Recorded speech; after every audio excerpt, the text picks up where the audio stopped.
If you haven't been asked the question as of yet, or if you haven't thought about it as of yet, I'm sure you're going to think about it, and it's regarding the election, the presidential election here in 2020. Will that impact B2B sales?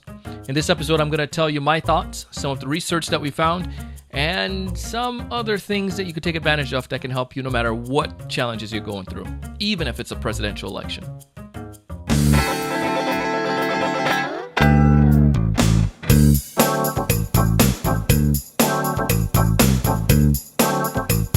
Hey, everyone. Welcome to another great episode of the Sales Evangelist Podcast, live here on TSE TV on YouTube. I am your host, Donald Kelly, the Sales Evangelist, and I'm so excited for another great episode. I'm so excited to be here with you today. And if it's your first time watching one of our videos, I ask you to go ahead and hit subscribe. We want to make sure you get notified every time we produce an amazing piece of content. And this here is one of them that I want to make sure you are you're locked in with. You've heard about it before. You've probably seen it. You've probably been through other presidential elections back in 2012, 2016, 2008. No matter what time period, we are going to get the same questions asked. Is the election going to affect my sales, and how? And the truth of the answer is, I don't know all the details about that, man. Do I look like Lady Cleo? I can't have a crystal ball. However, I'm going to bring you some research and some information that hopefully can help you, hopefully can give you some guidance and answer this question for you. Now, please make sure you understand this. This is the very first thing about any type of difficult situation is that you got to make sure between these two ears, right here, the things that's right going on in here is actually good, because your mindset is going to be critical. Go back to March. Many of us had really no idea that this was going to happen with the pandemic. We had our world rocked. We had everything turned upside down. We had all kinds of issues that happened in our country and in the world. And you know what? We pulled through, or are pulling through. It wasn't easy, and it's still not always easy. But you're here. You're breathing. You're standing. You're selling. Perhaps you're selling for a different company, but you learn to be nimble. At the end of the day, no matter what challenge or difficulty you're going through, life is still going to go on. And that's the first thing I want you to make sure you understand, is that no matter what it is, you have the power in your brain, in your mind, to be able to create that comfort and that assurance that things will work out. Maybe it's not the way that you envisioned it initially, but it will work out in the end. So let's go ahead and dive into this. I'm going to pull some information from a past article that I saw in some New York Times articles as well that can help you to understand what's going on and why this is so critical, and how we can navigate this whole terrain of B2B selling. It has been shown that political season in some way does impact B2B sales. However, please let me explain this. It really will depend on your industry. And not only your industry, but the type of customers you're going for. Let's say you're going for large enterprise organizations. I mean, multi-million Fortune 500 companies. If that is the case, studies have shown that those organizations tend to be a little bit more shy when it comes towards the election time. And the reason is because of uncertainty. Nobody knows exactly what's going to happen. Who's going to win? Will this person help our cause, or will this person go against our cause? Especially large organizations, when it comes to that time of the year, they tend to be a little bit more shy when it comes towards more expenditures, or if there's a merger, they're not necessarily going to be, you're not going to see a lot of mergers going on around October, November at this point. Probably not right now. And especially as we're going through the pandemic, which adds a whole nother layer onto it. They tend to be able to cut costs a little bit because they want to make sure that they're lean and they're prepared for the unknown. It's uncertainty. The large organizations, if that's the case, if you're trying to close those big deals with them, you just might find that it's a little bit more challenging to make that happen. I'll give you some recommendation as we move further. But people who are selling maybe to mid-sized companies, and the reason, let me go back to that, the large organization, they get a bigger feel right away when the election happened, because you have consumers, you have people who are in the stock market, and they're predicting, and they're saying all kinds of things, and they're seeing that these major companies, they're seeing that this person might affect the organization. So shareholders become crazy, and people might start selling their stocks, or maybe they just become, again, this idea of sheepish. And that could affect a large organization. Now, go back, if you're selling to like a mid-sized company that's not on the New York Stock Exchange or any major indices for that matter, and those companies are just trying to continue to go day to day, they're kind of one tier lower than the large Fortune 500. So they may not necessarily be as impacted as deep by the election, or at least not right away by the election. The bigger companies will get impacted right away because, the whole idea with the stock market. The mid-sized companies may not, and the small companies like me, we don't feel major pain, no pun intended, major pain, the movie. We don't feel any major pain from those things right away. It tends to happen a little bit later on. Am I making sense there? So if you're an enterprise sales rep in an industry that's highly regulated, you might have a little bit more challenge during this time. However, you can do some stuff to prepare for that. And again, I'm going to explain that.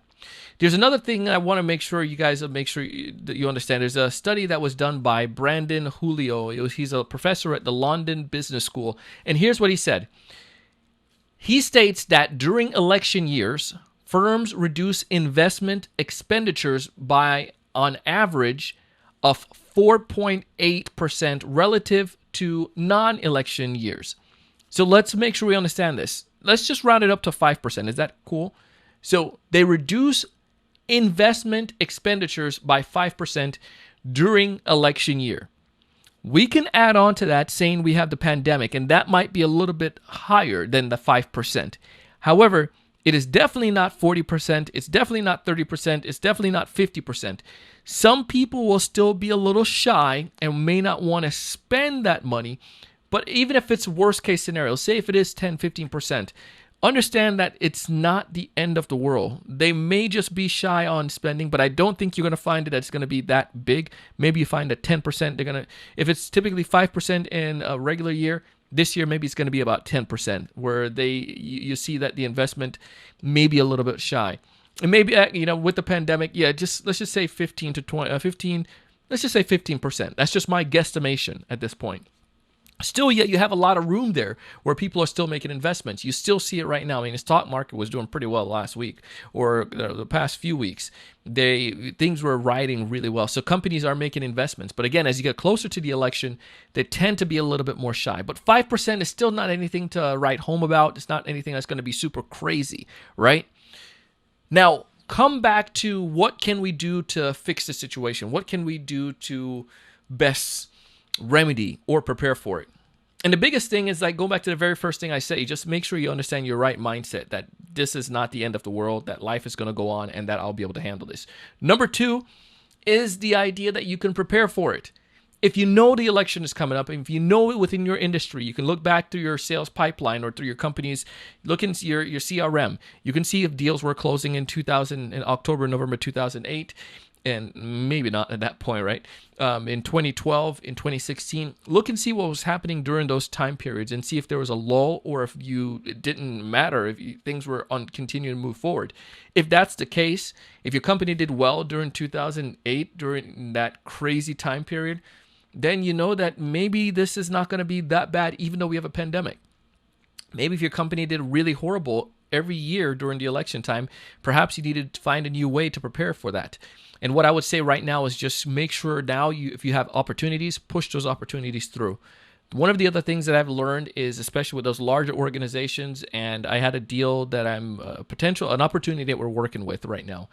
And one of the things that my champion told me is about their spending. He said, right now, if you want to get your foot in the door, why don't you go ahead, the pandemic's going on, all the things that are going on, you can go ahead and give us, piecemeal your offering to us, not giving away the farm or not giving everything away. But let's say if it's going to be something that's going to be $40,000, Is there a way that we can come in and do 4 different opportunities at $10,000 each? And of course, we can do something to that nature. So you want to break up that deal and piecemeal it, so to speak, so you can get your foot in the door and so you can give value. They'll see the results and it will be easier for them to digest it, understanding that they're going through some uncertainties right now with the election coming up. So that's my first strategy that I would recommend. 1, make sure you prepare, start doing stuff now. 2, make sure you piecemeal it.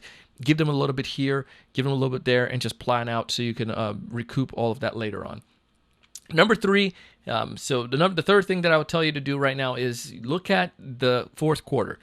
Every year, this is why I love the book, The 12-Week Year. It focuses on how companies tend to do so well during the fourth quarter.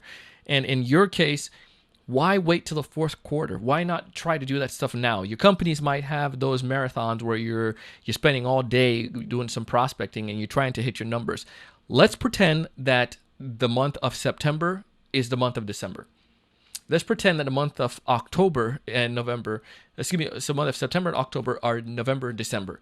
You're going to see how better you perform because you're going to realize that I have 2 weeks gone in December and 2 weeks gone in November, and I need to get my numbers. You perform a little different. You start to hustle. Why not start doing that right now in September so you can close out Q3 well, and then you can be prepared for Q4 and to do really well there as well. And the final thing that I'll tell you to do is when all else fails, if you can't close some of those deals right now, plant seeds. The last thing you want to do is to sit back and say, well, the election is coming and this is going to be happening and things are going to go, I'm going to move to Canada, all this crazy stuff that people say. If that's the case, if things are going to go really bad in your mind and you're not going to do anything, then that's stupid. Make sure you recognize that life still goes on, no matter who wins. World is still going to be moving forward. Yeah, it will. Are you going to be prepared for that? And what I would do is start planting seeds. If my company is in a highly regulated industry and either way it's going to be impacted, I need to start building all those relationships as much as possible so that after the election, that I'll be in a good spot, that I'm not trying to play catch up at that point. Don't sit back and say, well, I'm going to sit in my lazy boy and just relax and hopefully we'll get some money and hopefully opportunities will fall from the sky afterwards. No, let's take ownership and to make success happen for ourselves right now by creating those opportunities and by planting the right seeds. I'm telling you, this stuff is not rocket science, but it works. I do this stuff because I really do want to help you. I share this. And let me recap what I'm telling you here. Fortune 500 companies may get the deeper impact. Individuals who are working in mid-size and selling to mid-size and smaller companies may not see those impacts as quick as big Fortune 500 companies. Your mindset. Make sure you have the right mindset going into this thing. Make sure you piecemeal the opportunities.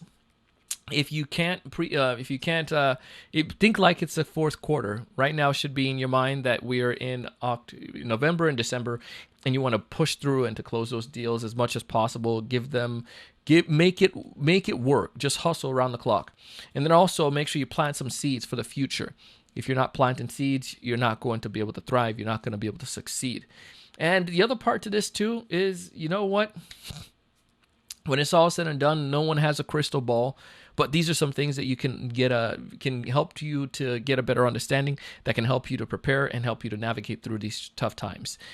I want you guys to succeed. I brag about my friends over at Pipe Drive. If you haven't checked them out as well, go ahead and do so. You can find all that details in the show notes. As always, I want you to find more of those ideal customers. I want you to know what to say when you actually reach out to them. I want you to be able to close more deals. But most importantly, I want to challenge you to go out each and every single day and do big things. Thanks so much for watching. Hey, thanks so much for taking the time to watch this video today. If you enjoyed the content, I ask you to go ahead and hit that like button, that thumbs up in the bottom right-hand corner. Also, to make sure to subscribe if you haven't done so already. This way, we'll keep you up to date with all the latest sales strategies, latest tools, and things that are going to help you to not only find more prospects, but to close more deals. Thanks so much.